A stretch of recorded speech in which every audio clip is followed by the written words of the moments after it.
Does India's independent foreign policy also hinder its power projection capability in the neighboring region?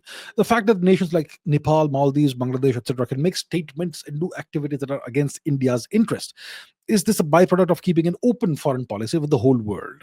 What's the reason that, despite being one of the strongest militaries in the world, the fastest growing large economy in the world, except this quarter growth, lol, we can't use our hard power against those who are nothing in front of us? Okay. So is India's independent foreign policy the cause of this, the situation we find ourselves in? If you look at the map of the Indian subcontinent, let's do it again. Map of the subcontinent. If we look at the map of the subcontinent, so East Pakistan, West Pakistan, they are not our friends. Okay, they are proxies of the US. Nepal has kind of transformed into a proxy of China. Okay, Afghanistan is a proxy of the US. They are not anti-India as such, but they are a proxy of the US. Bhutan is still friendly with us. Sri Lanka, you could say, proxy of the US. Maldives, proxy of China. Myanmar, there's a fight going on about the fate of Myanmar. So we are essentially surrounded by proxies of more powerful nations. Now, in the world today, there are only three nations that have more hard power than India.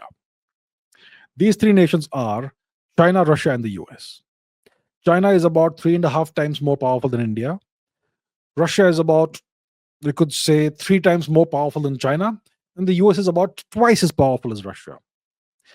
So if you give a hard power score, US is 91 or 92, Russia is about 55, China is about 16 or 17, and India is about 4.9. That's the score. So the problem India is facing is that if we remove the influence of China and the US from the subcontinent, India is the undisputed boss of the subcontinent. And none of these nations will dare to do what they're doing.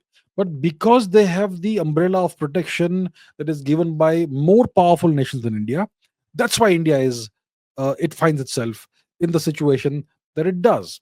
So the situation that we face, that Bangladesh does this and Pakistan does that and Nepal does this and Sri Lanka does that and Maldives does that, whatever, this situation is not because of an independent foreign policy. It's because of where we stand vis-a-vis hard power.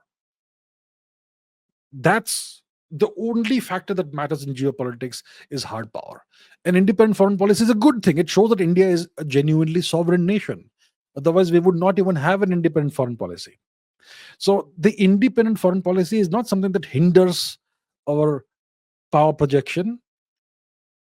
The amount of hard power, the lack of hard power compared to these other nations, that's what hinders our power projection capability in our neighboring region. China is like 3.5, 4 times more powerful than us. The US is 20 times more powerful than us, roughly. And they have unlimited power projection capabilities. That's why in our own neighborhood, they're able to have these small nations act like bullies against us and say all kinds of things and do all kinds of actions and all that. The only thing that matters in geopolitics is hard power. You can have any kind of foreign policy you want, but the fact that India has an independent foreign policy is a good thing. It shows that we are still a sovereign nation. We are a genuinely sovereign nation. There are only 4 nations that are genuinely sovereign in the world. Every other nation is not entirely sovereign. Let's just put it that way. So yeah, that's the reason why we are in the situation that we are in. So the solution to the problem is for India to increase its hard power. And the straightforward way to do that is by increasing the size of its economy. Economic growth. With economic growth comes an increase in military spending power, which gives you a more powerful military. And economic power plus military power is essentially hard power, plus the amount of nukes you have and all that. But that's another factor. So the solution for India is to keep growing its economy no matter what happens for the next 20 years. Long process, but that's the only solution to India's problems.